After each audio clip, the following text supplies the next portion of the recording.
Hey, welcome to the Timeout Podcast, the show where you're guaranteed to have a blast. I'm your host, Dr. Dinero 88. This is my co-host, Fell in Love. What's good, Fell in Love? Man, I'm having a beautiful day. I'm having a great day up here in Ohio, brother.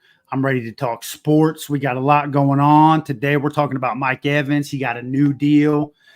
T. Higgins, how Evans' deal might affect T. Higgins. We'll talk about Viktor Wembanyama, March Madness.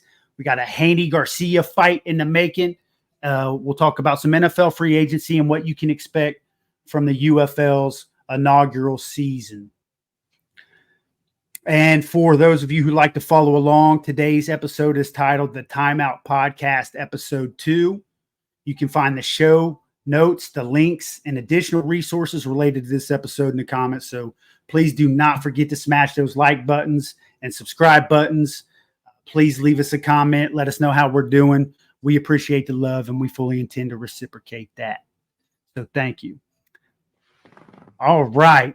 Now that we've set the stage, let's dive into the topics. You ready, Dr. Dinero?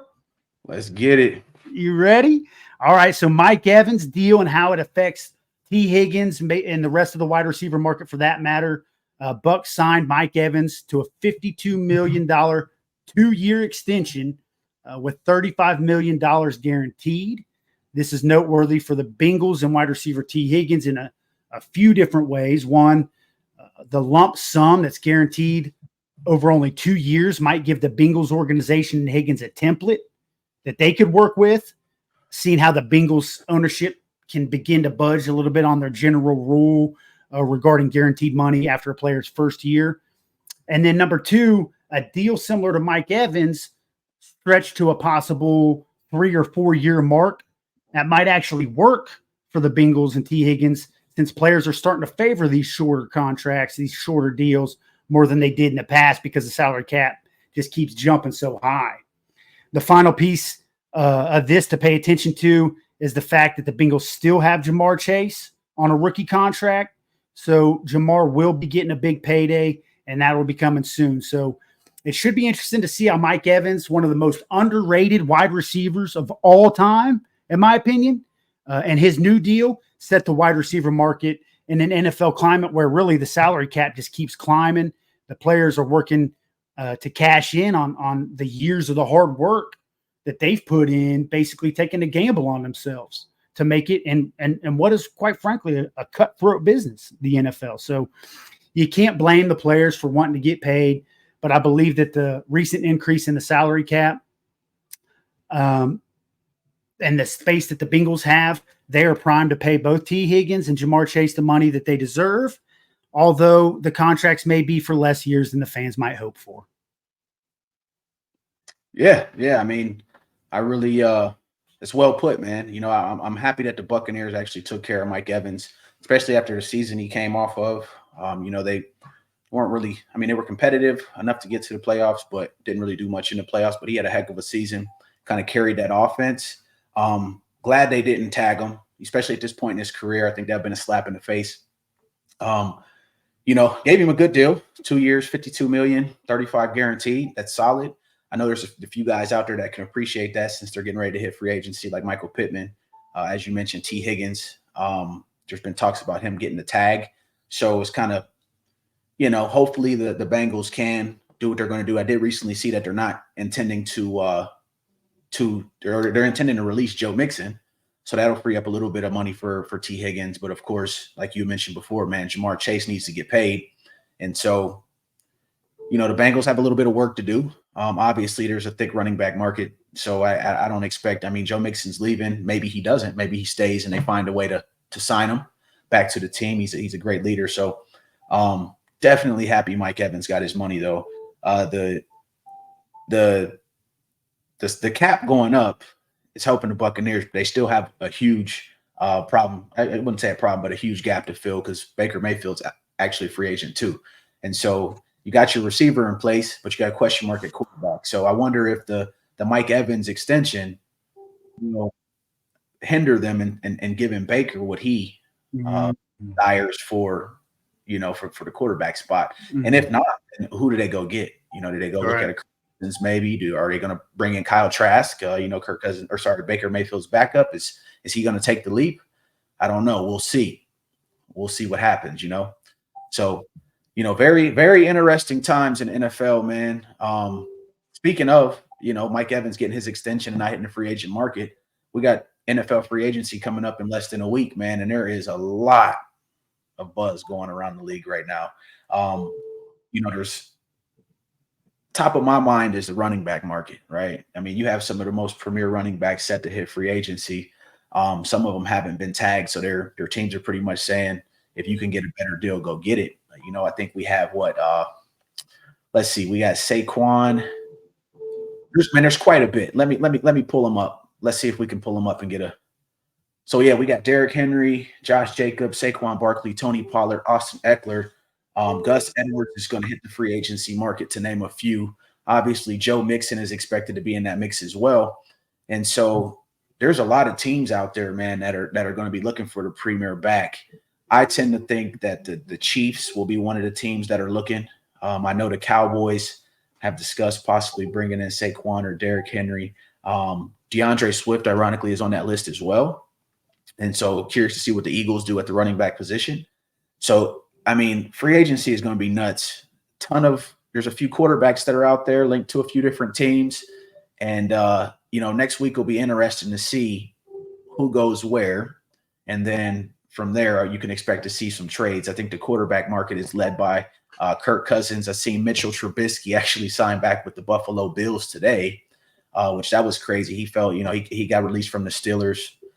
Didn't do too well last year. I was surprised someone picked him up so early. But maybe they see something they like in him behind Josh Allen. Maybe he's good for the locker room. I don't know. He didn't do anything for the Steelers besides lose this game. So, hopefully he finds his way in Buffalo. But Ryan Tannehill, the free agents aren't that great. Baker Mayfield, of course. So probably some trades. But where it gets interesting, man, I think a lot of teams, what we'll see is the linebacker market. Ton of linebackers. As you see, Jerome Baker got released today from the Miami Dolphins, and I'm sure he's going to get a ton of interest. Patrick Queen as well. These are all guys that still got some good years left, man, and they could fill some gaps on a lot of teams. So it'll be interesting to see who goes where in the coming weeks and days, of course. So yeah, man, tell me what you think. Well, with the 2024 NFL Combine behind us, the NFL's kind of turning the page to free agency. And like usual, the NFL's wasted no time making a splash with an array of free agency moves already taking place.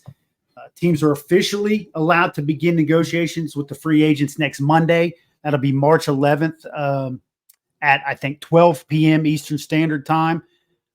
That is when players can officially be signed by new teams. That is when the negotiations can begin with the free agents. They can't sign until actually Wednesday, March 13th. So this indicates the start of the new league year. That was pivotal in the Russell Wilson situation, because if the Broncos couldn't sign Russell Wilson or release Russell Wilson until the end of the new league year because of how much money they were going to have to eat, which we can get into a little bit later. But so here at the Timeout Podcast, we're just really going to track all the action, including the signings, the notable trades, the cap casualties, and more. The big news this week was the divorce between Wilson and the Broncos, when the Broncos made the announcement on Monday that they would be releasing them. And the Broncos will reportedly have to eat $85 million in dead money due to the release, which is a pretty substantial amount of money. For that amount of money, it seems like they could figure out something, make something work, but the release is indicative to how dysfunctional the Sean Payton and Russell Wilson marriage was. There are 8 players that have been franchise tagged so far. That includes Buccaneers safety Antoine Winfield Jr. He's a beast. Bears cornerback Jalen Johnson. You have Jaguars linebacker Josh Allen. Ravens defensive tackle Justin Madubuike. I don't know how to say it. Panthers linebacker Brian Burns. Chiefs with the Snead at corner. Bengals wide receiver T. Higgins and Colts wide receiver Michael Pittman, aforementioned. And the Bills released cornerback White and safety Poyer in moves that saved them some cap space. So a lot going on. Saquon Barkley's big in the news, not getting tagged by the Giants. And then the Kirk Cousins situation is pretty interesting as well.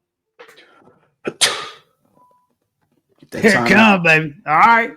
Get that timeout. I mean, you said some things, man. Got my juices flowing over here. As you can see, man, I rep the Steelers, and you said Russell Wilson. You also mentioned Jalen Johnson, man. Two notable names that the Steelers have been attached to in the last couple of weeks and months. First thing that comes to mind is our need for a second corner. Joey Porter Jr. came in last year, did his thing as a rookie. Expect that to continue. Patrick Peterson's over the hill, man. I think we need to replace him at the cornerback position. Jalen Johnson, there was a deal on the table. Rumor has it that Omar Khan pulled the second-round pick that they were offering for Jalen Johnson. And so maybe he was thinking that second-round pick would be valuable in a trade, a blockbuster for Jalen Johnson and Justin Fields with some combination of draft compensation, maybe a wide receiver named Deontay Johnson, since there should be a very thick draft of wide receivers this year. Next thing is Russell Wilson addressing that, man. He's going to make a heck of a quarterback for a team that's looking for a bridge with a young quarterback room. I think that, Russell Wilson has what it takes to lead a locker room, but he can also still start. I think he has a lot of good years left in the tank, maybe 3 or 4. But at $1.1 million a year, I think he'll be a steal for any team. Amen, brother. Amen. Let's switch gears. Let's talk about Viktor Wembanyama. Wembanyama. We got the Spurs. They're currently 13-49. That's not good for those of you listening. And Viktor Wembanyama is not really a major storyline in the NBA because of the Spurs' abysmal record. But if you pay attention to Wemby's stat line, you'll kind of see that he currently he holds a slash line of 20.9 points per game, 36th in the NBA, 10.2 rebounds per game, 12th in the NBA. So he's a double-double, walking double-double. 3 assists, 3.4 assists per game. That's 80th in the NBA at 7'4". Shoots about 47% from the field. And the stat that jumps out to me the most is Wemby's 3.4 blocks per game this season, which leads the NBA by almost a full block per game. Now I know what DR Dinero 88's thinking. He's 7'4". He should lead in blocks, but at 7'4", you would assume it's easy to protect the rim. I saw him defending Chet Holmgren at the top of the key a few games ago. Wemby, with the game on the line, D'd him up, eventually blocked Holmgren, who's staying 7'1", blocked his field goal attempt on a step-back jumper. All right, we're not talking about a layup. We're talking about running them down in transition. This was a step-back jumper by somebody who's staying 7'1". What that tells me is he plays tenacious defense. And whenever I've played pickup basketball, which I got nothing to do with it, but if I'll take a teammate that plays the tenacious defense, and anybody will. It's a sign of leadership. And Wembanyama seems to be kind of made of the right stuff. I'm a big fan of that. Showing a lot of intangibles. He has a willingness to compete, and he has an ability to close a basketball game, not just on the offensive side of the floor, but also on the defensive side. The series before he blocked Holmgren's shot, he had just made a 3 to put the Spurs up by 9 points with 2 minutes left in the game. 20 seconds later, he blocks Holmgren, seals the game, shows he can close a basketball game on both ends of the court. That's big league stuff. Watch out, NBA, Viktor Wembanyama. He's coming. Hey, man, I don't have much to add to that. Viktor Wembanyama doing this thing as a rookie. I'll give it to him. He's averaging some pretty solid stats, man. But I was driving by Napa Auto Parts today. They told me to pump my brakes, so I'm going to ask you to do the same. Viktor Wembanyama, killing it. Time out. Pump your brakes. Listen, Wemby finished the game against Holmgren and the Thunder, 28 points, 13 rebounds, 5 block shots, including the game-sealing block on Holmgren immediately after putting the Spurs up 9 points by hitting a dagger 3, only 2 minutes and 10 seconds left in the game. Now, we're not just talking about Wemby versus Holmgren. This is a really good Oklahoma City Thunder basketball team that was going to continue to be good next season and the season after that. You got Gilgeous-Alexander, pretty much a star-studded lineup. And down the stretch, Pop was consistently putting the ball in the rookie's hands, and Wemby delivered. In my opinion, the Spurs are smart for accepting this year as a learning curve year, and Pop has made it clear that Wemby is the closer for the Spurs down the stretch, which is a big deal for the confidence of a young man coming into the NBA at 18, 19 years old. He's got the blessing from his coach. They put the ball in his hands, and Pop recently said he'll take the shots. He's not worried about it if he misses it and what the consequences are or anything like that. And he likes those moments, end quote. Wemby, he's the real deal. Hey, man, 7'4" can move. It's a unicorn, but we've seen it before and we've heard it before, man. You mentioned a lot of stats, but you left out the most important one, and that's wins. Can you repeat that record for me again? The Spurs are 13-49. It's abysmal record. All right, cool. All right, so 13-49. You said abysmal. So this guy is different. And we got Chet Holmgren that you also mentioned at 7-1, that he beat him in one game. He closed out the game against Chet Holmgren. I ask you another question. What's the Oklahoma City Thunder's record? Oh, let me get to my research. Top 2 in the Western Conference. I'll help you out. I don't know the record, but it's pretty dang good. So when you say he's different, we've seen rookies come into the league and do stuff like this before. We've seen it.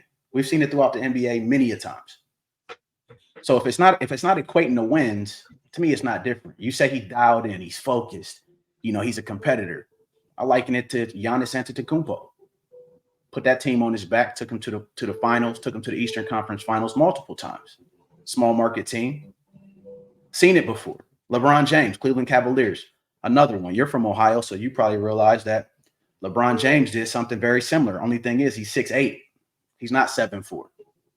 Okay, we got Jason Tatum in the Eastern Conference.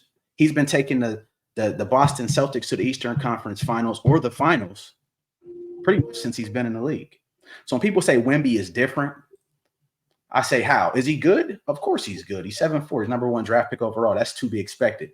But if it's not translating to wins, then what does it really mean? We've seen James Harden stat stuff. We've seen Russell Westbrook triple-double on a whole season, undersized. This is the NBA. This isn't your YMCA rec league. This is no surprise. It's the best basketball in the world. Don't lower the bar and then say that this dude is everything, man. He still got a lot to prove. When the competition goes up, when you win games, that's when you get the credibility. Absolutely, brother. Absolutely. Switching gears to we got Viktor Wembanyama first year in the NBA on this thing. But we also got another first UFL kickoff post merger. So pretty much we got the UFL merged with, the XFL merged with the USFL to create the UFL. Dwayne "The Rock" Johnson bought the XFL last year, had a pretty underwhelming first season, right? Decided to make some moves to merge the league, bring 2 fan bases together, and hopes to get this spring football thing going. Always wonder, what do you consider it? Is this an alternative to the NFL or competition to the NFL, or is this more or less a feeder to the NFL? I think we've seen the feeder, the minor leagues, if you want to call it, to the NFL. We've seen that model try to play out before, and it never has really caught on. I'd be interested to see if The Rock tries to elevate this particular league to another level. They got some pretty solid markets. Last year, I think the Arlington Renegades won the XFL, pretty big market right here in the Dallas-Fort Worth area, playing over at the Choctaw Stadium. They won the XFL championship, and then you had a team, the Birmingham Stallions, right? That's a market, that's a huge football market, no professional team. I think that's a brilliant concept, a brilliant idea to try to bring in a fan base that otherwise doesn't have a professional team to follow. So they won the USFL championship. And so I guess we're going to see here what exactly that the UFL is going to do and how long it's going to stick around. Well, UFL CEO and president Russ Brandon said the right thing for spring football is to have one focused league. And I think we are all confident that this league will be here well beyond our years, end quote. Russ Brandon is a longtime executive with the Buffalo Bills, and ironically, he was with the XFL for the 2023 season. Former NFL fullback Daryl Johnston is the executive vice president of football operations for the UFL, and he says we're going to be a much, much more talented league with a lot more depth at the critical positions. I think our staffs are going to be stronger. And you are taking 8 teams in the USFL and 8 teams from the XFL and combining them into 8 teams total. You're pulling the best of the players and the best of the coaches into the UFL family, end quote. That's kind of what I needed to hear. I needed to hear that the Spring Football League, regardless of what it's called, is going to have top quality football. That's what I want to see.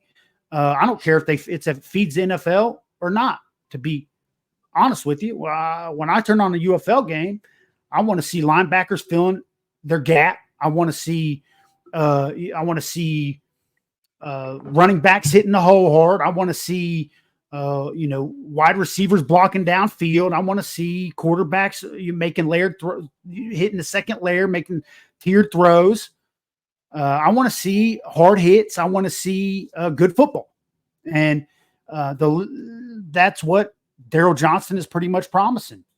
The league, their headquarters is in Arlington, Texas. You mentioned Arlington as a team, and the teams report there for practices at their surrounding facilities. Soon, the teams operate with a 75-man roster, and then once the season begins, they drop that to 50 per team. They're made up of 2 conferences, the USFL Conference, which includes the Birmingham Stallions, Houston Roughnecks, Memphis Showboats, and the Michigan Panthers. There's the XFL Conference. That consists of the Arlington Renegades, aforementioned, the DC Defenders, San Antonio Brahmas, and the St. Louis Battlehawks. Some of the bigger names to play in the UFL are former New York Giants running back Wayne Gallman, YouTube star, former UCF place kicker Donald De La Haye, known as D-Stroring on YouTube. UFL also has a lot of good quarterback talent with the return of A.J. McCarron, Matt Corral. You got Tom Flacco, longtime brother of NFL quarterback Joe Flacco. And then you have returning the 2 quarterbacks that appeared in last year's XFL championship game, and Louis Perrix of Arlington and Jordan Tamu of DC. So the Rock has done a tremendous job understanding that Americans need more football. And this spring, the UFL will be putting a premier product on the gridiron, and it'll be entertaining and fun to watch. You think, so what do you think it's going to take for this to take off, for people to actually start watching it in the spring? Like I said before, man, we've seen it before. I mean, obviously we're football heads, but how do you, if you had to sit in that seat for a season, what are you doing to bring eyes and people to the UFL? We're putting and what otherwise is a dead point of the year, right? There's not much sports going on in March after March Madness. The product I put on the field. Yeah. So it's all going to be about the product. So for fan experience, for player experience, for coach experience, for executive experience, I want to see a good football game. I want to see a competitive football game. I want to see good football players. I want to see hard hits. I want to see good catch. I want to see good skill, good football. I want to see good football. That's it. You put a good football product on the field, people will watch it. Rock knows that. Absolutely. Rock knows that. He knows that, and that's what he wants, and that's what he's shooting for. But if you're, that's a tough. Playing professional football is a tough business. It ain't made for the weak. That's a fact. I think you're right, man. If they focus on the product, you really can't go wrong. I think it's going to take a little bit more than just the football aspect of it to get those eyeballs that they're going to need to really grow that league. Like I think you mentioned the president of the league was mentioning that they're coming. That's a big statement. So hopefully they can get it going and keep it going, because I like to watch football. And then, from March to July, the only thing that's on is NBA, which is great, but I wouldn't mind a little bit more football in my life through the spring. So we'll see what happens. We do have March Madness coming up to kind of tie us over in the meantime. And when you look at the teams that are currently on the bubble, as conference tourneys get underway, you'll see some bigger name teams like the Rick Pitino-led St. John's Johnnies or Wake Forest and Seton Hall. But let's not forget about teams like Virginia, Utah, Providence, Iowa, Memphis, Colorado, and Providence as teams whose best bet is to win their conference championship and earn an automatic bid into the March Madness tournament, because every team that I just mentioned is either currently on the bubble, considered a last 4 in, or considered a last 4 out. So the conference championship should be interesting, as they usually are. I am personally excited myself for the Big East tournament, which is played Madison Square Garden. And that conference tournament has provided us with a lot of great moments over the years. As it stands right now, Purdue is a lock as the number 1 overall seed, depending on how they do in the Big Ten tournament, followed by UConn, Houston, and Arizona as the current 1 seeds. North Carolina, Marquette, Tennessee, and Iowa State, who's playing good basketball, are all really good basketball teams, and they hold a legitimate shot at winning this year's championship trophy. Duke, Creighton, Kansas, and Baylor, a few usual suspects, should enter the tourney with high seeds. But the sleeper, I think, will make a deep tournament run, a team that has played a good Houston team tough. They're out of the Atlantic 10, and they're the Dayton Flyers. They have the offensive firepower. They play tough team defense. DeRon Holmes off the wing can score in a variety of ways. He can shoot the 3-point ball. He can dribble, drive. He has a good mid-range game. Plus, he guards the rim as well as anyone in college basketball. Dayton has been in every single game they've played this season. Of their 6 losses, 1 came against the number 1 team in the AP poll, the Houston Cougars, and where Dayton went to Houston and lost by 14, which that was their biggest loss margin of the year. They recently put up 100 points against St. Louis, and they look to be primed to be a sleeper team that other teams don't want to see in this year's tournament. What do you got? What do you think's going to? I mean, as far as your bracket, what do you got? Man, you know, if I'm being quite honest, man, with the brackets, with the NCAA, man, there's so many teams, and the ones that are always favored never win. So once it gets to the Sweet 16, I'm going to have some excellent takes for you. But when there's 68 teams involved, I'm not going to lie. Too many teams. So we're going to have to see what happens and who can be, who can step up to the plate, who's going to be the Cinderella story, who's going to come out and upset somebody in the first round. I mean, you mentioned St. John's, Purdue, and Wake Forest. Very good teams, play well all the way to the tournament. But we know it's you get to the tournament, that's when it counts, right? So we're going to see, man. There's a lot of good basketball teams. It starts with 68. You got some great division basketball tournaments coming up, as you mentioned, the Dayton Flyers getting ready to play in that Big East tournament. I'm here in Dallas-Fort Worth area, so we'll have some games here. Houston, South Dakota State, probably going to blow through those guys. I like Auburn in that particular tournament, and then obviously you got Duke. So Duke's always put together a good basketball program. They're the 3rd-ranked team in that particular tournament. So we'll see what happens, man, as it dwindles down, man, and we start figuring out who's going to win. I'm sure we'll be talking about this topic a lot in the coming weeks. And it'll be fun. It's a fun topic, especially like you said, you start getting into, after that first round, that's when the tournament gets real interesting. And right. There's always a big upset. You know what I mean? You can't believe it. And then everybody's thinking, man, could they really possibly win it all? I mean, shoot, they just beat, the best team. They just beat Purdue. They just right. So I remember VCU, Shaka Smart took them on a couple runs, and the Wichita State. There's been some really interesting runs that were just it's always a fun tournament. And the conference tourneys, I don't want to overlook those because those are fun too. I've seen some. Yeah. I remember a UConn team. I can't remember which. I want to say it was Rip Hamilton, but I don't think it was. But who was the? I remember who it was. Hornets drafted him. Point guard from UConn, had an unbelievable Big East Conference tournament at Madison Square Garden one time. I just really enjoy watching the conference tournaments because it leads right into the March Madness tournament. So sure, yeah, interesting time, should be fun. Interesting. Hey man, there's be some heavyweight punches being thrown in that tournament. Speaking of heavyweight punch, man, we got a big boxing match coming up. It's been kind of crazy the last days. We got Devin the Dream Haney versus King Ryan Garcia, is what he calls himself. Very, very storied past. They both very, very good amateur careers. Fought each other, I want to say 6 times in the amateurs. They say they're 3-3. No one really knows. Started the promotion last week, so they've done a couple press conferences, New York, Los Angeles, and what seemingly happened this week is Ryan Garcia seems to be losing it losing his mind, literally on live TV and social media. Last few days has been pretty crazy. He's been tweeting out some crazy stuff. He's been, the erratic behavior. So there's a question mark. Are they going to fight? We're about a month and a half away from the fight, about 6 weeks out.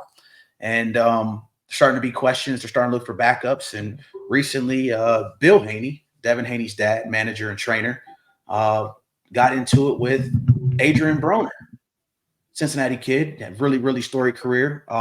Very good amateur, very good professional, started out career and kind of ran into some hurdles and speed bumps and kind of fell off. And so he volunteered to step in if Ryan can't go. That would be a heck of a fight, heck of an opponent for Devin Haney to fight. It would sell for sure.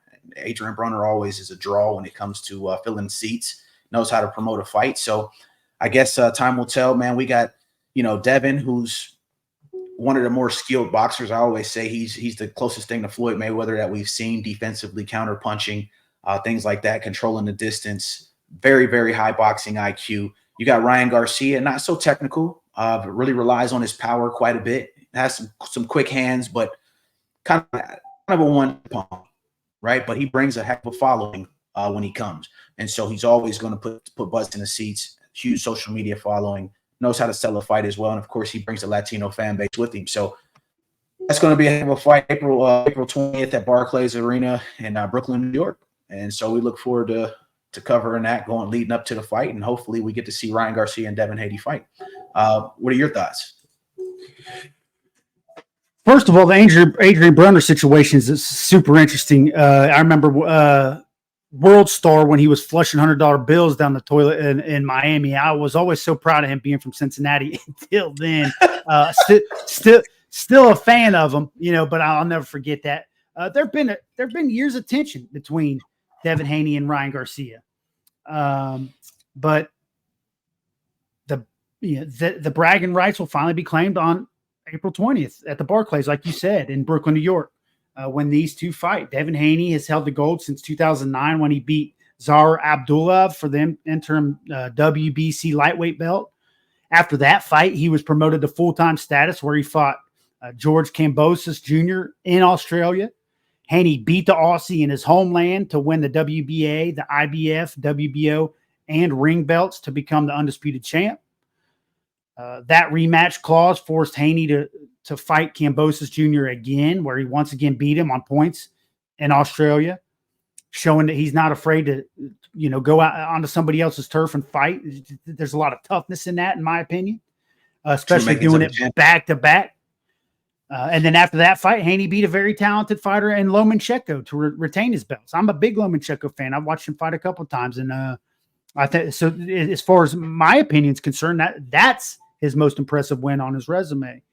Garcia has been pro since 2016, known in the boxing ranks as a bit of a pretty boy, but he can sell tickets like you talked about. He did stop Luke Campbell for the interim WBC lightweight title, but some injuries and mental health issues have derailed his momentum.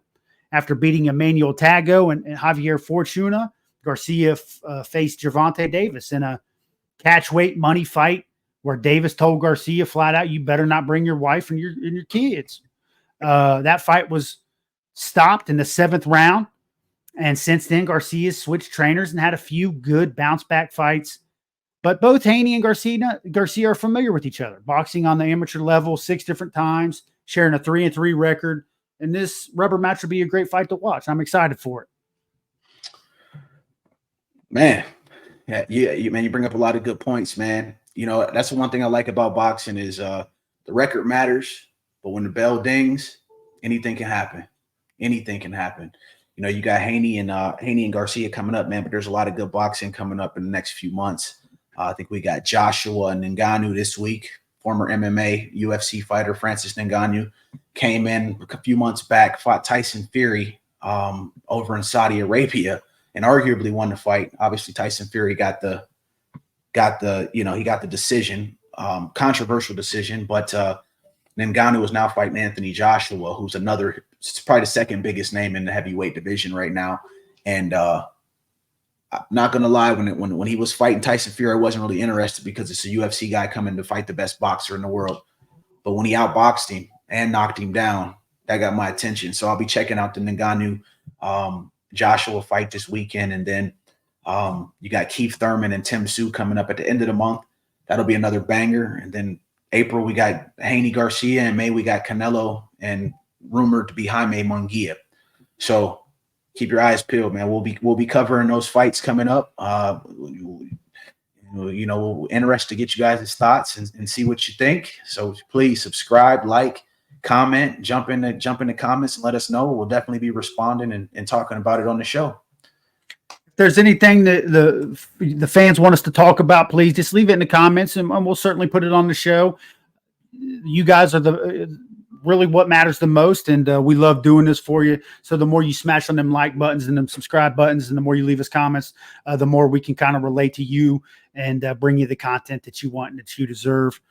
So this has been a great episode, Dr. Dinero 88. What are some last thoughts you have, some last takeaways to kind of leave everybody with? Yeah, man. So, middle of the week, just getting over the hump. Hope everybody had a great Monday, Tuesday, Wednesday.